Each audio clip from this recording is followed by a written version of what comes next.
September 2002 when we started TECS, it was to fulfill two major goals. And the first one was to support technology in the classroom. While we have support agencies on campus, you can never get enough. And we knew that one of the resources we had here on this campus at Bowling Green State University was some highly trained undergraduates, especially in technology.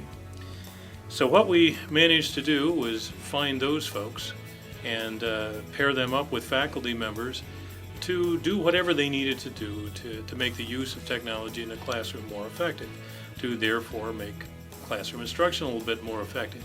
Being able to work with tech students has been fantastic because it helps me feel more on top of technology. I mean, I teach technology, but from more of a political, social, and cultural aspect than rather the actual technology itself. It's more about the issues surrounding technology. So I'm always feeling a bit behind the times sometimes. So for me to develop a relationship with tech students and myself, I feel more on top of what's going on and more confident about what I'm doing in terms of the actual technology.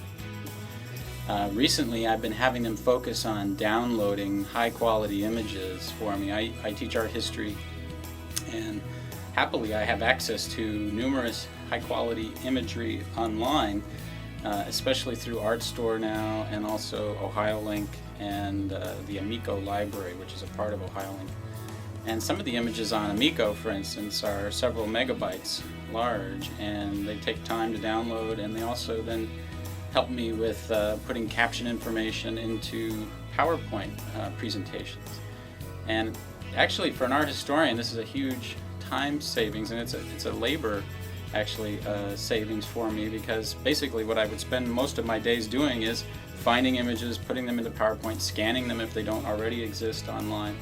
The tech students will scan from slides for me. We have a wonderful slide collection that we can use.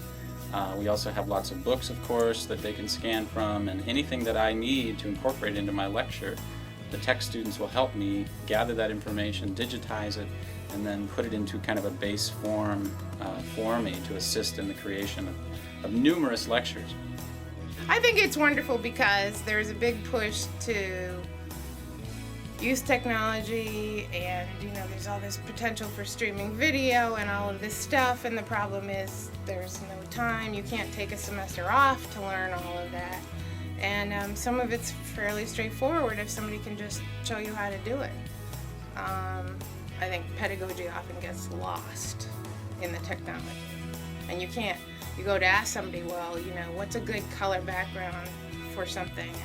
What do you mean good color? Well, and so then I have to go to my students. Okay, I'm going to try backgrounds. When you like one, you tell me which typeface do we, which is nice that they get the input, but it would be even nicer if I just knew up front what kinds of things work.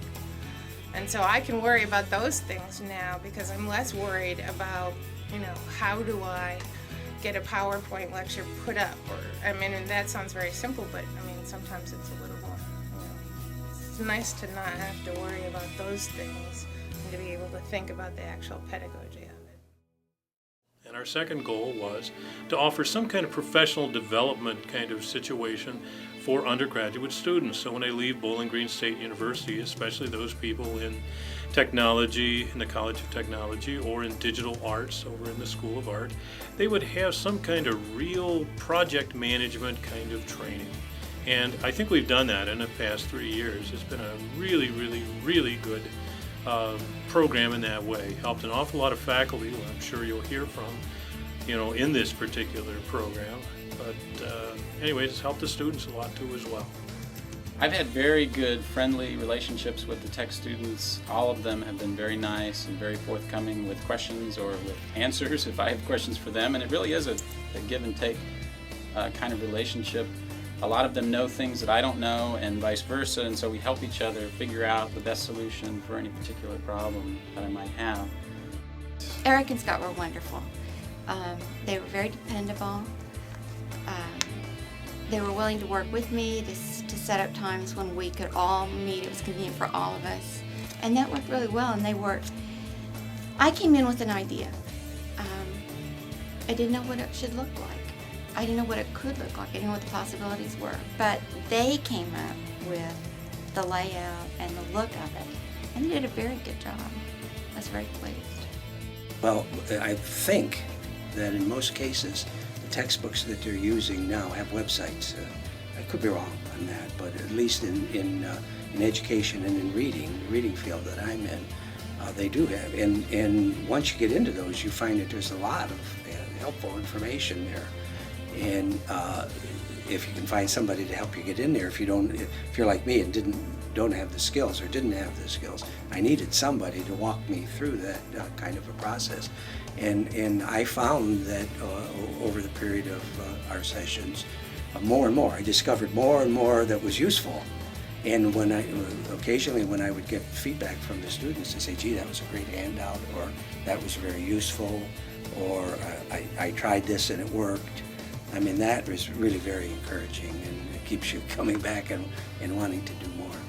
I've been teaching measurement, this particular course, over the past 20-some years, and very definitely over the past several years, I've noticed that by shifting more into an active learning mode than trying to provide lectures, the students, in fact, get more out of it. They just find the information material a lot more accessible, and so having the tech students who are able to provide some of the media that I wasn't familiar with, both HTML, PDF files, was extremely useful. And as a consequence of that, I'm sure that the students are learning the material better in the sense that then they're able to actually take it out and use it in practice. I think it's just an absolute win-win situation, especially if faculty are new to using technology in the classroom. Maybe they've never used Blackboard before or any other type of technology, and trying to find new ways to make the classroom experience more exciting and more interactive. I would say absolutely choose to apply to the TECS program, because there's just no way that you can go wrong. There's always something that can be enhanced with your teaching, and I'm really, really glad I did this. It's hard to imagine what you can come up with, but if you can think of it, somebody here can do it. That's the way I feel about it.